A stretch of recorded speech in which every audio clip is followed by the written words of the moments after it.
Aujourd'hui, on va vous parler d'un ministre raciste, islamophobe et extrêmement dangereux. Aujourd'hui, on ne parle pas d'une dérive. On parle d'un système et du visage qu'il s'est choisi. Bruno Retailleau, ministre de l'Intérieur et symbole vivant de la fascisation en cours. Il veut dissoudre tout ce qui bouge. Le syndicat de la magistrature, Urgence Palestine, la jeune garde antifasciste aussi. Normal. Quand on est d'extrême droite, on déteste ceux qui s'y opposent. Ensuite, il s'en prend au voile. Le voile à l'école, le voile dans le sport, le voile pendant les sorties scolaires, jusqu'à finir un discours avec cette phrase « à bas le voile ». Pas « vive la République », pas « égalité pour tous ». Non, juste « à bas le voile ». Et pendant que la haine monte, il regarde ailleurs.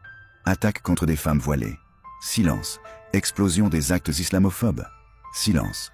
Et quand Aboubacar est assassiné dans une mosquée, il ne se déplace pas, il n'appelle pas la famille. Il dit même, je cite, qu'elle est injoignable, parce que originaire d'Afrique noire. Mensonge et racisme. En une phrase, dans son communiqué, il ne dit même pas son nom, il parle d'un individu musulman. Même pas un prénom, même pas un humain. Et quand on l'interroge sur le meurtre d'Aboubacar, il ose dire « ce n'est pas un crime raciste, c'est la conséquence d'une société multiculturelle ». Traduction, le problème, ce n'est pas le meurtre, c'est qu'il y ait trop de gens non blancs en France. Et ça ne choque presque personne. Voilà où on en est. L'islamophobie existe. Elle tue. Et elle est portée aujourd'hui par des gens en costume. Des ministres, des sénateurs, des éditorialistes, des médias au sordre du milliardaire d'extrême droite Vincent Bolloré. Et si on continue à dire que ça n'existe pas, alors oui, on devient complice.